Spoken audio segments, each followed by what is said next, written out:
See? Look. Disturbing stories and imagery. That's it. It doesn't say what that other video said. Throughout my time here on YouTube, I've spent countless hours searching for dark, obscure content from all across the web. Stuff. And out of all my morbid findings, only about 1% of them have actually been turned into videos. This happens for a few reasons, like some of the material being just too disturbing or too graphic to talk about. But mainly, it's because a lot of these topics I found don't really warrant a full video, at least not on my channel. So rather than just holding on to these topics forever, I decided to start a new series here and share with you all the chilling internet content that I've compiled throughout the years and will continue to compile for years to come. So join me in this new venture as we dive into the internet's darkest corners. Before we dive into this, I have to give a huge shout out to our amazing sponsor, Shudder. Shudder is the ultimate streaming. In the end, you'll decide the ultimate winner. I promise you these videos are not as bad as that one that I just watched. I promise you.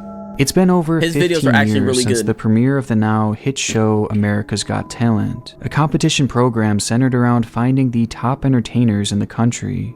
But despite the show's huge popularity, I was surprised that I hadn't heard about its upcoming spin-off, which was set to air fairly soon. The show is called AGT Extreme, which focuses solely on daredevil acts, a premise that has subsequently caused a bit of a stir online, as having a competition focused on extreme stunts means that people will take things further and further to win, which would lead to their performance stunts. He's using his mouth as the fucking anchor.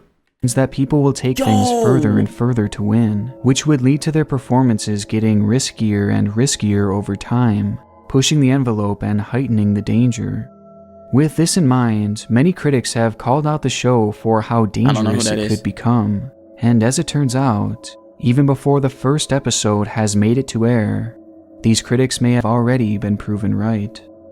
On the 15th of October 2021, TMZ would publish an article outlining an incident that had recently happened on the set of the show. The accident supposedly involved 41-year-old Jonathan Goodwin, a man who had performed on AGT before, where he attempted other life-threatening challenges, all of which had gone off without a hitch, but this time was different. The article wrote, Jonathan Goodwin, a daredevil stuntman on the new America's Got Talent Extreme, suffered brutal injuries after a stunt he attempted went horribly wrong. Oh my God, it was so bad, people on set thought he was dead. Oh my gosh. The article would then go on to explain the stunt that Jonathan had attempted to perform and how exactly it all went wrong.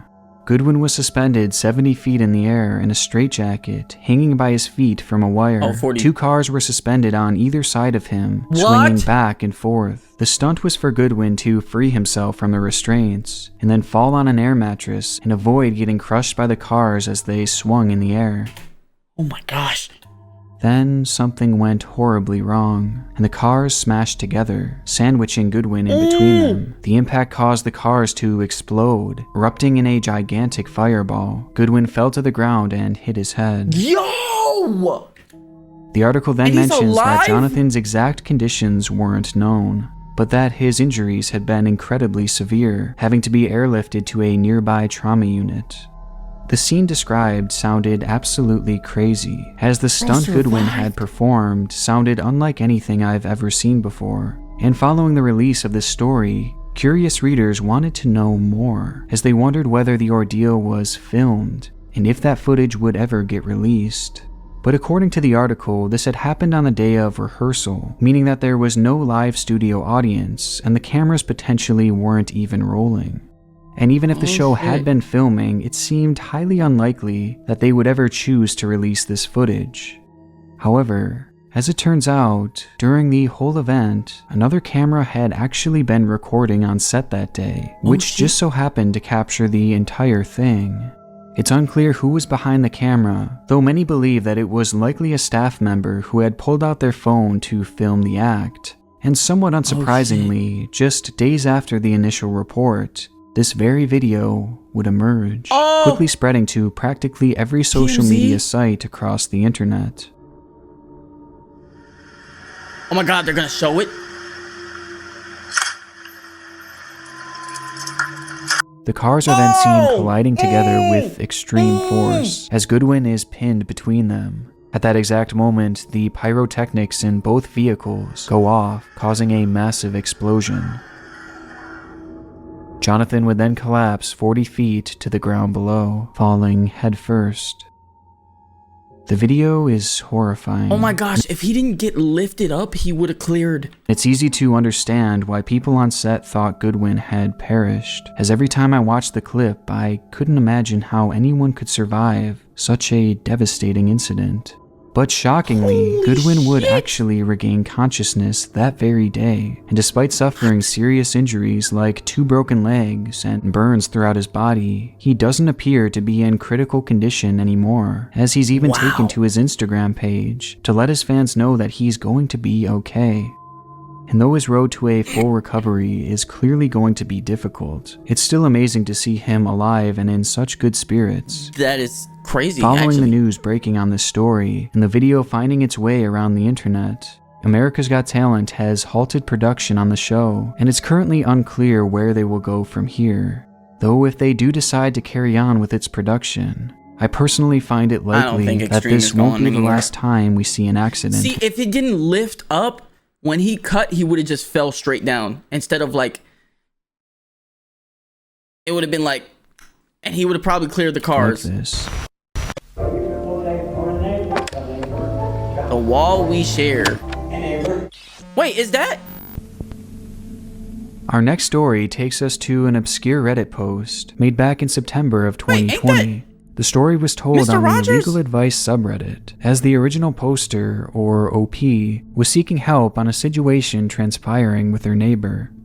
OP described the situation as follows. I live in a duplex with my husband and my son, who is only a few months old. My father-in-law owns half of the duplex and is renting to us, and the other half is owned by an older woman and her adult daughter.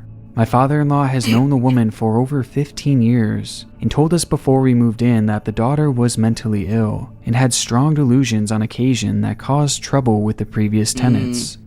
The last tenants apparently had to get a civil anti-harassment order placed against the daughter, but eventually moved out when the behaviors never stopped. Apparently, the neighbor accused them of kidnapping and abusing their children, as well as abusing their dogs. My husband and I brought our son home a few months ago, and we didn't have any issues with the neighbor until about 2 weeks ago. She has begun banging on and throwing things at the walls when our son cries. She screams at us as well, but I usually can't hear what she's actually saying, you know, over the screaming baby. And the 2 dogs going absolutely ballistic because of the banging. It's absolute chaos, and it made my postpartum anxiety so much worse. Every time the baby cries, I experience intense panic, waiting for the screaming and the banging to start. Shit.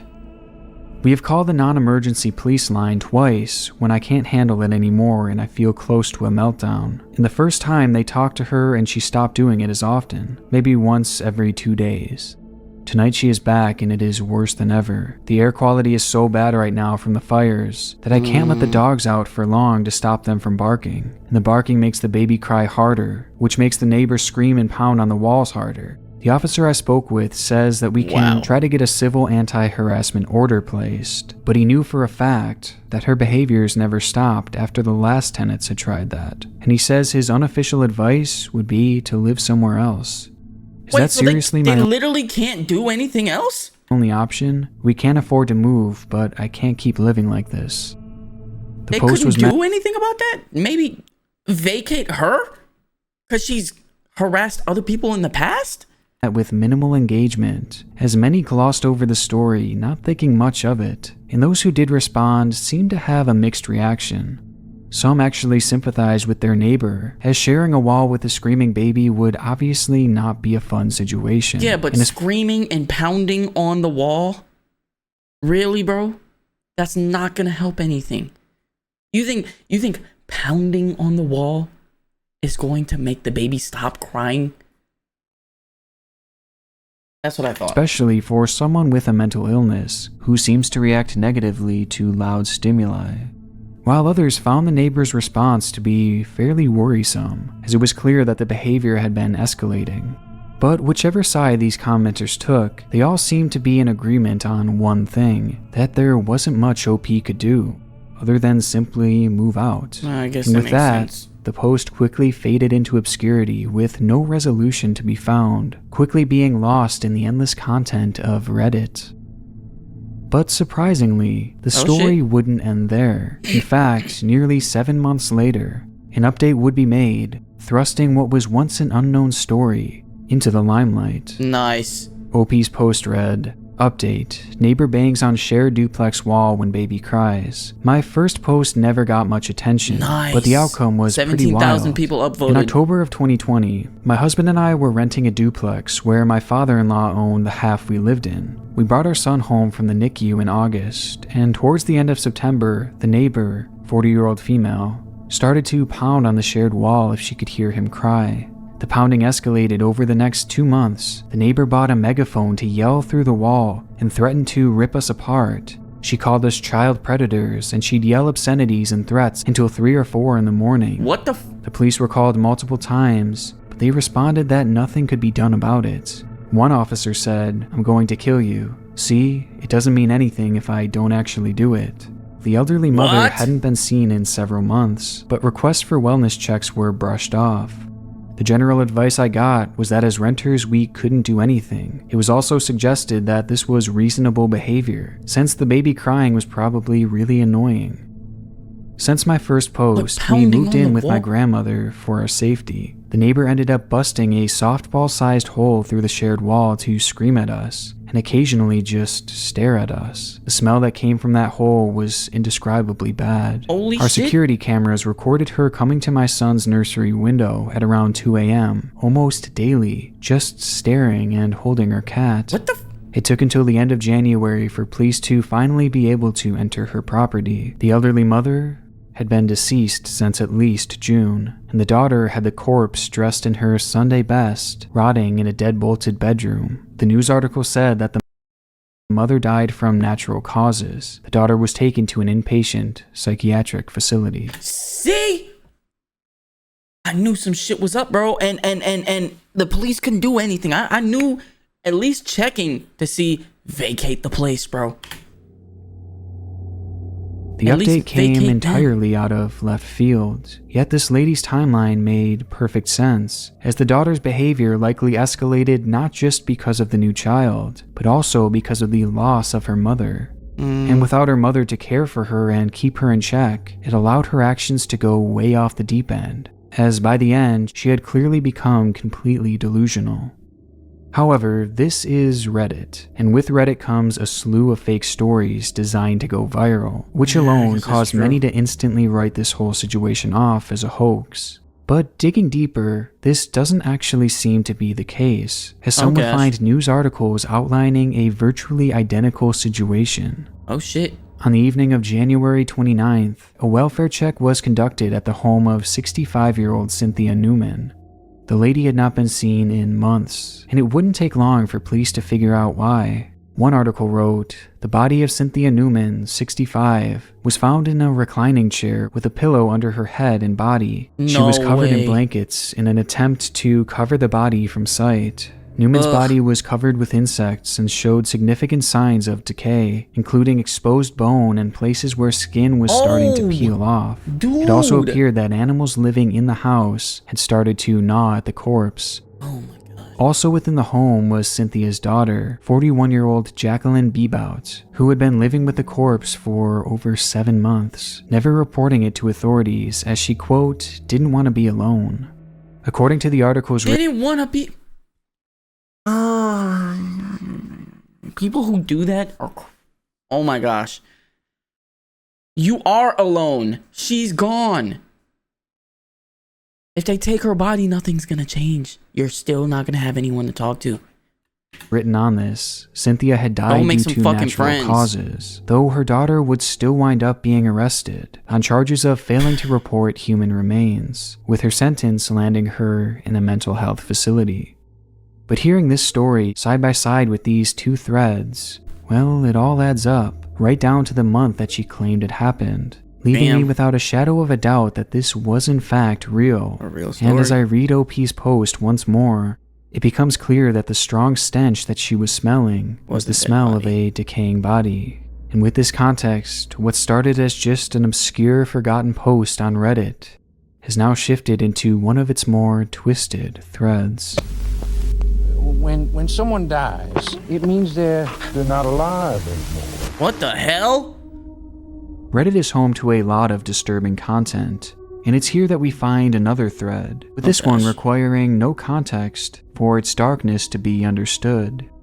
Okay. The post was made to Ask Reddit, where a user asks, Redditors who know how much time they have left, how does your day look like?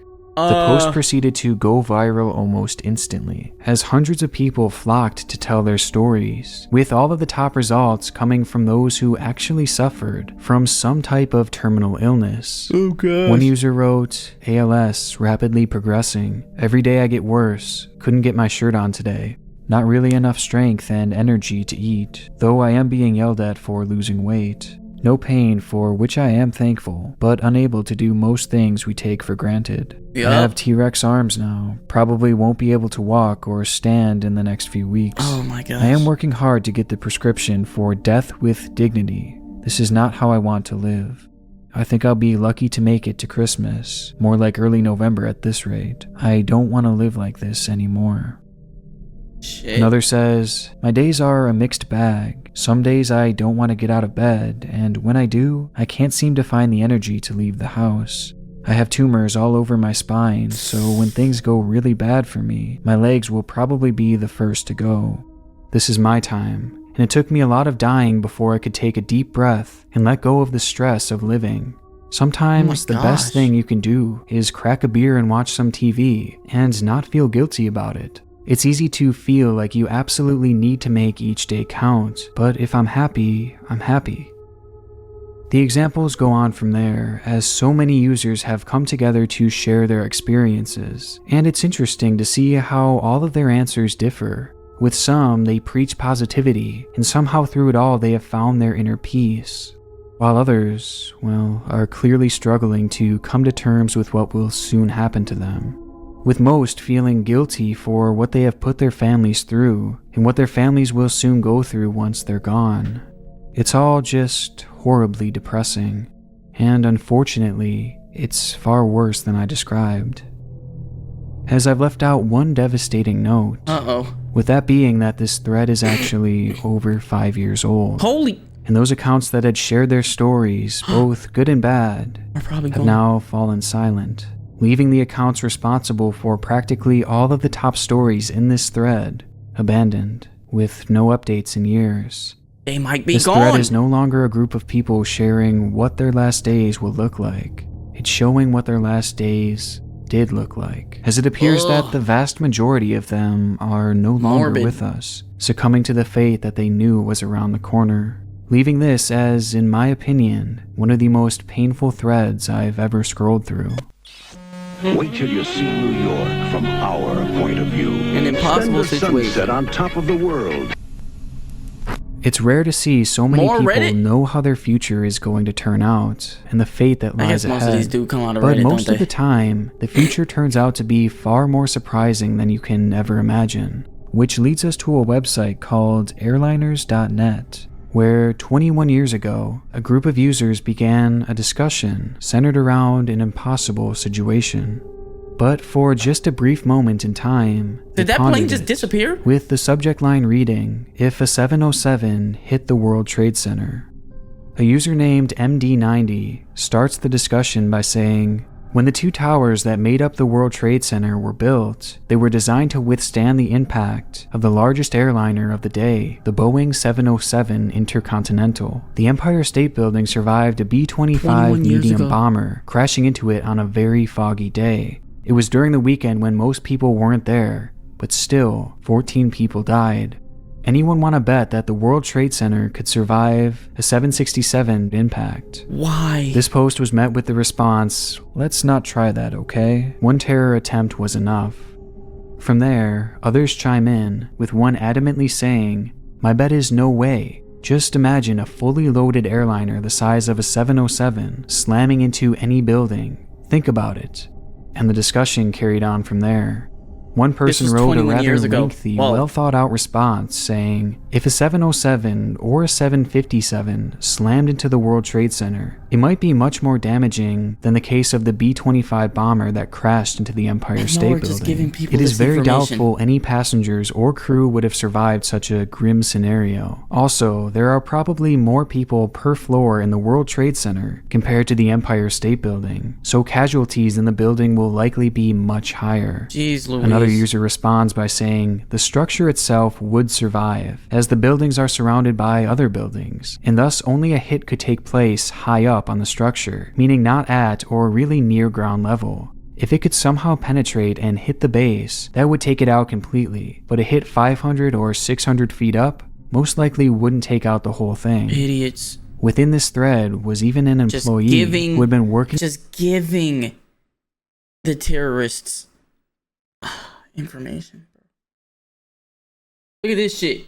This is when this happened. The World Trade Center at the time, who chimed in stating, I am working in downtown New York at the World Trade Center, and when someone is in the observation deck of the World Trade Center, you see planes approaching the LaGuardia Airport, not far away from the building. Sometimes you think that the plane is coming to hit the building, and I always think, what if a pilot crashes a plane on us? The conversation eventually leads to someone saying, the scenario is really hellish. I think the flight disaster record, Tenerife, 1977, 582 dead, might get reset by a lot. You would easily have 1,500 or more, since you would have 200 in the plane, at least 500 in the building, and a real shitload on the ground. If the building managed to fall, there might be 5,000 or 6,000 dead. Oh well, that's why they put AC lights on the buildings.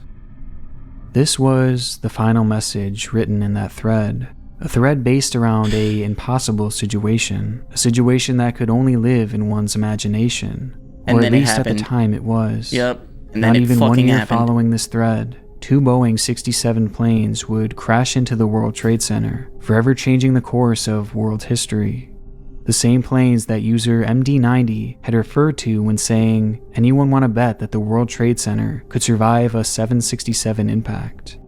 And as it turns out, it couldn't. And that's the history of the camera. That's fucking nuts. Cheese! Yay! As part of my channel, I have a tendency to focus in on disturbing videos and channels. But recently, I've fallen down the rabbit hole of another form of media, photographs, and specifically vinyl photographs, the last pictures taken in a person's life. Oh! And across the web, there are millions of examples of this, with an endless supply waiting in the future. As at some point, everyone will have their final picture taken, including you and I, whether we know it at the time or not. Many of the examples we can find today are heartbreaking or even inconspicuous, while others, well, are much more disturbing. Okay.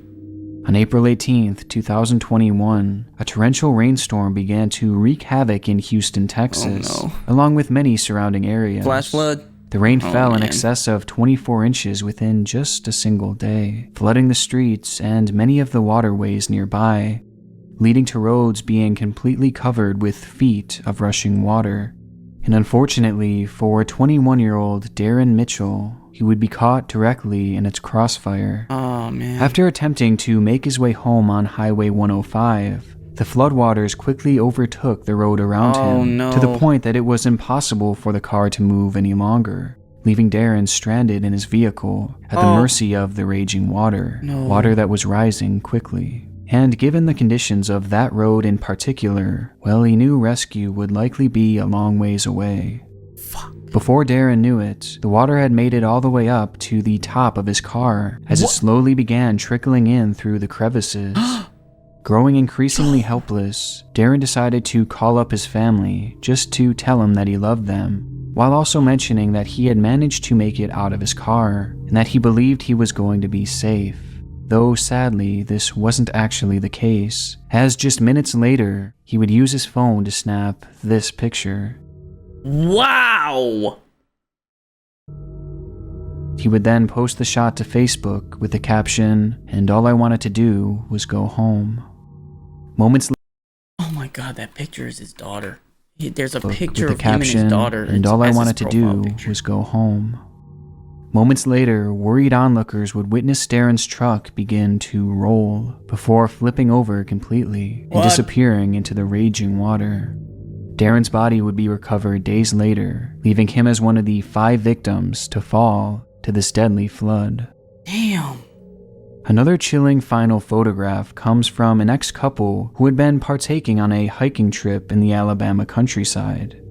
18-year-old Jolie Callan and her boyfriend Lauren Bunner had been separated for some time, but the two decided to head out on one last hike as a chance for them to come to terms with the end of their relationship and hopefully start a new and civil friendship. By this time, Jolie had moved on with someone new and was all set to start college, but she wanted to remove any ill feelings with Lauren as she began this new chapter in her life. Together, the pair traveled up the mountains in Chia State Park, where Bunner would chronicle the entire day on his Instagram page. He posted photos of Jolie walking her dog, as well as just taking in the gorgeous scenery around them, with this shot proving to be incredibly stunning, as it shows just how you pushed her over the fucking edge. Oh my gosh. Vast the woods were that surrounded them. Bunner would snap this picture before quickly posting it to Instagram as a way to cherish this memory, his last memory with Jolie. Just moments after he pushed her. Oh my god, he pushed her. Taking the picture, Bunner would put his phone down and pull out a handgun that he had concealed in his pocket. He would then fire one shot in the back of Jolie's head before flipping her around and shooting her once more to seal the deal. He then dragged her body to the edge of the cliff that she was seen here looking over before pushing her off. Holy fuck. Bro, was it really that bad? You couldn't find any other girls? It was really that bad?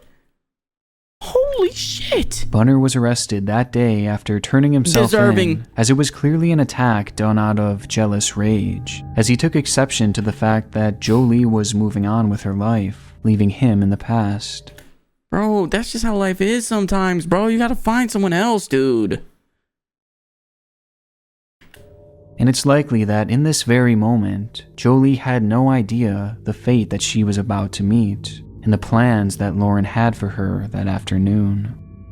But of all the final photographs that I've found recently, there's one that I find especially chilling, as it just leaves so much to the imagination. Oh man. On June 6th, 2020, a group of friends had gathered at Frayant County Park to celebrate 46-year-old Biba Henry's birthday. As night started to fall and the party had begun to die down, Biba and her sister Nicole Smallman decided to stick around the park and continue the celebration, partying into the early morning hours. The two played music, danced, and waved around fairy lights, enjoying the day as if it was their last. Oh no. And wanting to document the festivities, the ladies would set up one of their phones and begin photographing themselves. The phone was connected to a clicker that the girls would use to snap over 100 pictures, documenting their night in this dark wooded area. Oh wait, oh gosh. The pictures were a little grainy, and many of which were hard to make out, but it seemed as though the two were having a great time. Or at least they had been, until this final photograph. It is incredibly blurry and difficult to make anything out. They're both looking in the same context direction. behind it is highly disturbing. Just comparing it to the photograph taken right beforehand, it appears as though both subjects had been posing for a photo before quickly turning to their left at the same time, almost as if something off camera had caught their attention and even startled them. You can see Nicole Smallman looking to her left and the body of Biba Henry turning that way as well, but besides that, nothing else can really be made out. Which makes it all the more bizarre once it's revealed that this would be their last photograph, as the two would be found hours later, having suffered over 30 stab wounds, with their bodies being hidden under nearby brush. The two women had been brutally murdered. Following a lengthy investigation, it would eventually be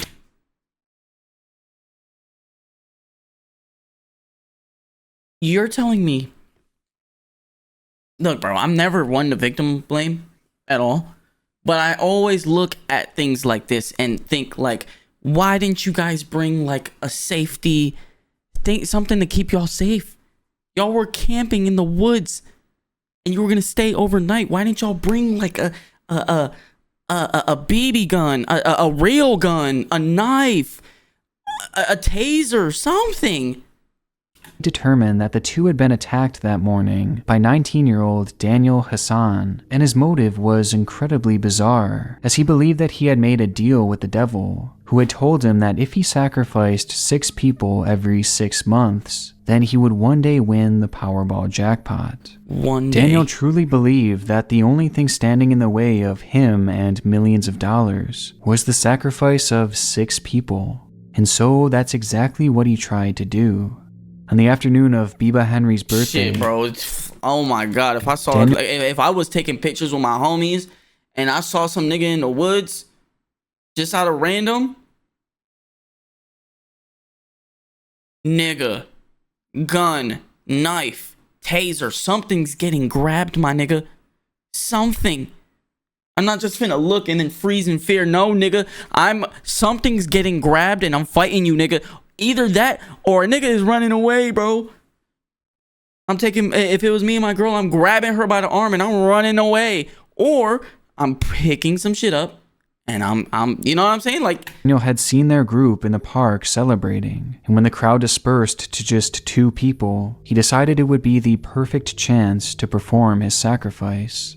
It was this moment, this final photograph of the 2 seemingly noticing something on their left, that they would see their killer for the first time, as Daniel had just emerged from the woods, standing just... Y'all had time. I'm not going to lie to you, y'all had time. Because, 1, a picture was taken. Yes, a picture can be snapped in like literally a millisecond. But, obviously in this picture, there was no one else in the picture. It was just them 2. That means, and plus this is probably a wide angle shot, which means there was probably enough space and time between them, unless the nigga started sprinting at them. There was enough space and time between them for them to realize what was happening, start running, or grab some shit and fight back. Barely out of frame before he began his attack. In the year and a half since this photo was taken, Daniel has since been convicted of both murders and is set to serve a minimum of 35 years in prison, though I think it's likely that he will remain behind bars for life. And though the story is quite obviously a tragic one, we can at least find some comfort in the fact that Daniel will no longer be able to carry out the remainder of his sacrifices. The internet never ceases to amaze me with its disturbing content, as every day new twisted stories are being uncovered. So if this is a series you would like to see more of, then please let me know, as there truly is so much more to dive into. Dude. Oh man. Nick, this is a great video, dude.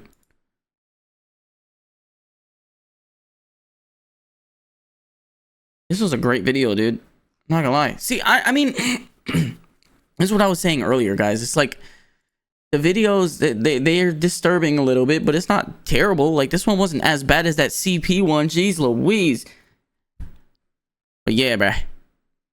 Let me know if y'all want to see any more of these Nick Crowley things, dude.